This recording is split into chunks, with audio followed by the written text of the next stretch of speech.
Admission of a partner के case में जो रिवैल्यूएशन अकाउंट बनता है उसको अब हम एक्सप्लेन करेंगे। तो चलिए देखते क्या है। At the time of admission of a partner, we need to revalue the existing assets and liabilities of the firm and thus revaluation account is prepared. जब एक नए पार्टनर का एडमिशन होता है पार्टनरशिप फॉर्म में तो हमें एसेट्स और लायबिलिटीज को रीवैल्यू करना पड़ता है। क्यों रीवैल्यू करना पड़ता है वो अभी हम आगे देखेंगे। तो रीवैल्यू करने के लिए हमें एक अकाउंट बनाना पड़ता है which is known as revaluation account. तो चलिए अब देखते हैं क्यों बनाए revaluation account. The value of assets and liability may be different from its book value because with time value of some assets, with time value के बाद comma है, with time value of नहीं है, with time value some assets increases or decreases with passage of time। देखिए 5 साल से हम business कर रहे हैं, 5 साल से मेरी बैलेंस शीट में जो एसेट्स और लायबिलिटीज है उसकी सेम वैल्यू चलती आ रही है। अब 5वें साल के बाद हम एक पार्टनर का एडमिशन कर रहे हैं। अब नया पार्टनर आएगा तो हर चीजें नई होगी कि नहीं। नया पार्टनर का आएगा तो रिकॉन्स्टिट्यूशन होगा पार्टनरशिप फॉर्म का। जब रिकॉन्स्टिट्यूशन होगा तो एसेट्स एंड लायबिलिटीज को भी रीवैल्यू करना पड़ेगा। क्यों रीवैल्यू करना पड़ेगा? क्योंकि हो सकता है इस 5 साल के पीरियड में कोई एसेट बढ़ जाई हो, कोई लायबिलिटी घट गई हो, तो ऐसे होने से प्रॉफिट या लॉस होगा। अगर नया पार्टनर आ जाता है तो वो पुराने 5 साल का प्रॉफिट या लॉस तो उसको मिल जाएगा। अगर प्रॉफिट होगा तो उसको मिल जाएगा, लॉस होगा तो उसको मिलेगा, उससे लॉस उसके अकाउंट में ट्रांसफर करना पड़ेगा। तो ये तो गलत है। नए पार्टनर से तो कोई मतलब ही नहीं है लास्ट 5 ईयर्स का। तो हम रीवैल्यूएशन अकाउंट बना के जितना भी इंक्रीज और डिक्रीज हुआ होता है एसेट्स और लायबिलिटीज में उसको एडजस्ट करके पुराने पार्टनर्स में डिस्ट्रीब्यूट करते हैं और एडजस्टमेंट आगे स्टार्ट करते हैं। तो यही है हमारा रीवैल्यूएशन अकाउंट बनाने का मेन रीजन। तो एक बार फिर से बता देते हैं मेन रीजन क्या है। The value of assets and liabilities may be different from its book value, book value से डिफरेंट होगी because with the time value, time जैसे स्पेंड होता है, जब 5 साल से हम बिजनेस कर रहे हैं 5 साल में वैल्यू बहुत चेंज हो गई होगी, तो उस चेंज को हमें एडजस्ट करने के लिए पुराने पार्टनर्स के बीच में ही एडजस्ट करके खत्म करने के लिए हम रिवैल्यूएशन अकाउंट बनाते हैं। तो सिंपल सा कॉन्सेप्ट है। क्यों बनाते हैं इसका भी आपको सोल्यूशन मिल गया होगा, आंसर मिल गया होगा। और अकाउंट क्या है, क्यों बनाया, कौन सा अकाउंट बनाना है, वो है रिवैल्यूएशन अकाउंट, जहां पे हमें एसेट्स और लायबिलिटीज की वैल्यू को इंक्रीज और डिक्रीज करना होगा, रिकॉर्ड किया जाएगा। तो चलिए रिवैल्यूएशन अकाउंट का एक बार फॉर्मेट देखते हैं और क्या रूल लगता है इसमें ये भी देखते हैं। पहले हम एक बार रूल बता देंगे, फिर उसके बाद एक प्रैक्टिकल क्वेश्चन भी अभी हम इसी में करके आपको दिखाएंगे कि कैसे प्रेजेंट करना है। तो चलिए पहले एक रूल देख लेते क्या है। Revaluation account is a nominal account. ये फॉर्मेट बना हुआ है पर्टिकुलर्स अमाउंट, ये डेबिट साइड है आपका और ये क्रेडिट है, एक लेजर अकाउंट की तरह है।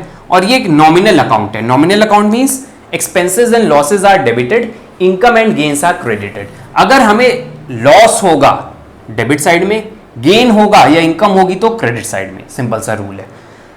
लॉस और gain is distributed among old partners in old ratio. ये लाइन बहुत इंपॉर्टेंट है, आप याद रखिएगा। जो भी इसका नेट इफेक्ट आएगा, प्रॉफिट लॉस, गेन या लॉस जो भी आएगा, उसको ओल्ड रेशियो में ओल्ड पार्टनर्स में डिस्ट्रीब्यूट करना होगा। ये हर revaluation account admission of a partner के केस में लगेगा, ध्यान रखिएगा ये चीज। तो चलिए अब फॉर्मेट हमने तो देख लिया किस तरह बनता है। अब इसमें डेटा कैसे प्रेजेंट करना है वो हम आपको बता दें। देखिए एसेट और लायबिलिटीज के लिए बनाया जा रहा है। एसेट बढ़ेगी या घटेगी रिवैल्यू करते समय। 5 लाख की एसेट थी, अब 6 लाख की हो गई, इंक्रीज हो गई, गेन हो गया, या डिक्रीज हो जाएगी। एसेट में ये 2 चीज होंगी। इसी तरह लायबिलिटी बढ़ेगी या घटेगी, तो उसी को हम यहां प्रेजेंट करेंगे। कैसे प्रेजेंट करेंगे, किस तरह नोट करेंगे, वो हम आपको यहां शॉर्ट में अभी बताते हैं, फिर एक प्रैक्टिकल भी करते हैं अभी। तो देखिए अगर एसेट की वैल्यू बढ़ेगी तो क्या होगा, हमारा गेन होगा। तो गेन होगा तो नॉमिनल अकाउंट का क्या रूल है, expenses and losses are debited, income and gains are credited. अगर एसेट की वैल्यू बढ़ती है तो कहां रिकॉर्ड होगी, by increase in value of asset, credit में रिकॉर्ड होगी। जितनी वैल्यू से बढ़ेगी वो वैल्यू आपको यहां नोट करनी होगी। अगर एसेट की वैल्यू डाउन हो जाएगी तो मतलब लॉस, डेबिट में। नॉमिनल अकाउंट है।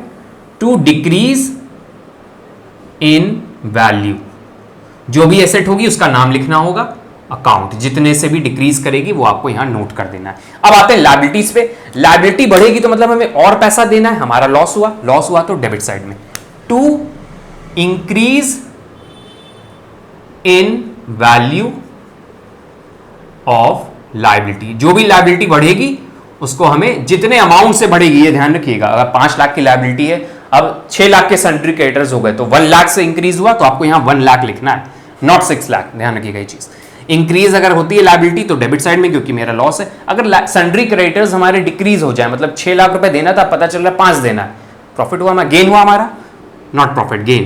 तो यहां पे लिखेंगे by decrease in liability account, हम शॉर्ट में लिख रहे हैं तो आप समझ जाइएगा। अब इससे क्या होगा, एक नेट इफेक्ट आएगा। हो सकता है इधर ज्यादा है इधर कम आए, इधर ज्यादा है इधर कम आए। तो अगर इधर ज्यादा आता है और इधर कम आता है तो मेरा प्रॉफिट हो जाएगा, और वो कहां ट्रांसफर होगा, to old partners capital account.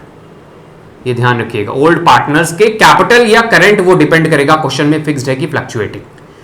ए और बी हम ले रहे हैं, और किस रेशियो में, old partners in old ratio. तो ओल्ड रेशियो में दोनों हम प्रॉफिट जो होगा वो इधर डिस्ट्रीब्यूट हो जाएगा। अगर लॉस होता है तो वो इधर लिख दीजिएगा, बाय पार्टनर्स कैपिटल अकाउंट करके ए और बी हैं अगर दो पार्टनर, ओल्ड पार्टनर्स, और ओल्ड रेशियो में जो भी आएगा वहां लिखकर खत्म कर देंगे। तो ये तो था हमारा रिवैल्यूएशन अकाउंट का पूरा कॉन्सेप्ट हमने एक्सप्लेन किया। अब एक क्वेश्चन करते हैं रिवैल्यूएशन अकाउंट पे।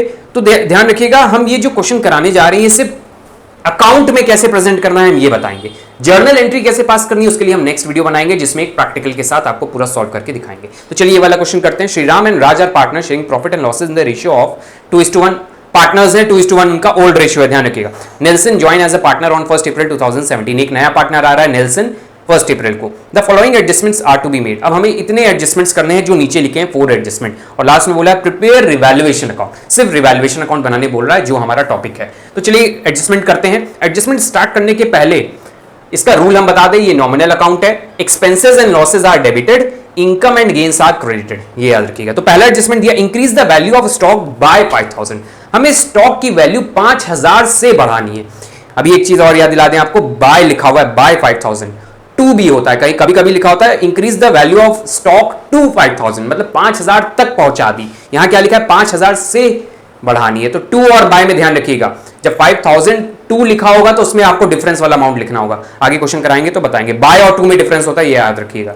लिखा है 5000 से बढ़ानी है, तो इंक्रीज करनी है। एसेट है स्टॉक मेरी, एसेट अगर बढ़ेगी तो गेन होगा हमारा, गेन होगा नॉमिनल अकाउंट क्रेडिट साइड में। तो क्या लिख दें, बाय स्टॉक, और कितने से इंक्रीज हुआ है, 5000 से। 5000 2 लिखा होता तो हम 5000 नहीं लिखते, उस केस में जितनी वैल्यू से बढ़ा है माइनस करके पता चलता पुरानी वैल्यू से, उस केस में दोनों वैल्यू दी होती।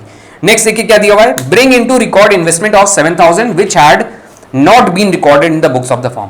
हमें एक एसेट इन्वेस्टमेंट है जिसको रिकॉर्ड नहीं किया गया है, अब वो बोल रहा है रिकॉर्ड करिए, नहीं रिकॉर्ड किया। अब इन्वेस्टमेंट अगर रिकॉर्ड करेंगे तो एसेट बढ़ेगी, एसेट बढ़ेगी तो gain, again credit by investment.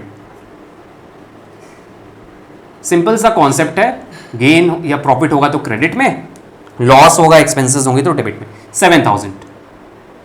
Next देखिए दिया हुआ एडजस्टमेंट, इसमें लिखा है कि reduce the value of office equipment by again by लिखा हुआ है, ध्यान रखिएगा, बाय 10000। हमें ऑफिस इक्विपमेंट की वैल्यू 10000 से रिड्यूस करनी है। एसेट है, एसेट की वैल्यू डिक्रीज होगी, ऑफिस इक्विपमेंट एसेट होती है, उसकी वैल्यू डिक्रीज करेगी, अगेन नहीं। अब ये हमारा लॉस हो रहा है क्योंकि रिड्यूस हो रही है, इंक्रीज नहीं हो रही है, रिड्यूस हो रही तो लॉस हो रहा है, तो डेबिट साइड में नॉमिनल अकाउंट है to office equipment, office equipment account कितने से, 10000। तो हम यहां पे 10000 नोट कर देते हैं। चलिए नेक्स्ट देखिए लास्ट एडजस्टमेंट है, a provision would also be made for outstanding wages for 9500। अब हमें एक प्रोविजन बनाना है आउटस्टैंडिंग वेजेस के लिए। प्रोविजन हमारी लायबिलिटी है, अगर लायबिलिटी इंक्रीज करती है तो मेरा लॉस होगा डेबिट में। टू प्रोविजन फॉर, किसके लिए प्रोविजन, आउटस्टैंडिंग, ओएस ऐसे मत लिखिएगा, आप फुल फॉर्म लिखिएगा, आउटस्टैंडिंग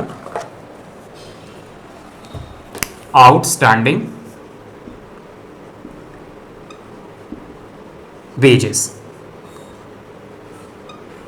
9500 से बनाना है। अब हमें देखना है कि मेरा नेट प्रॉफिट हुआ कि नेट लॉस। तो कैसे देखेंगे, इधर का टोटल करिए और इधर का टोटल करिए, देखते हैं कौन सा हाईएस्ट है। तो देखने में लग रहा है ये वाला हाईएस्ट है, मतलब इधर ज्यादा है इधर कम है, इधर कम है तो मेरा लॉस हुआ। तो यहां पहले जो बैलेंस कैसे करते हैं, प्रॉफिट कैसे निकालते हैं, वो हम सिंपल सा तरीका है, जो हाईएस्ट है दोनों में से कौन सा है ये, उसका टोटल यहां लिख दीजिए दोनों साइड 19500, 19,500। क्या इसका टोटल 19,500 दिख रहा है? नहीं, तो अब माइनस करके जो अमाउंट होगा वही मेरा लॉस होगा।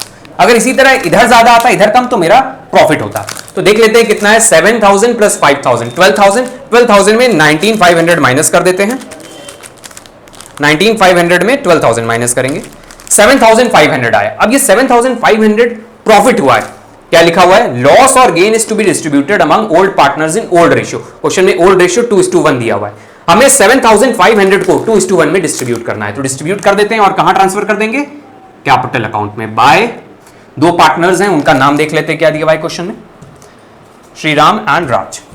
तो बाय श्रीराम, कैपिटल अकाउंट में ट्रांसफर होगा क्योंकि यहां फिक्स्ड कैपिटल नहीं है, and Raj capital account transfer कर लेते हैं 7,500 को 2:1 में, तो मतलब 2/3 हो गया श्रीराम का, डिवाइड बाय 3, 5,000। तो इसका 5,000 आ जाएगा और इसका 2,500, जो 7,500 टोटल बना देगा। तो आई थिंक बहुत इजी सा कॉन्सेप्ट है रिवैल्यूएशन अकाउंट।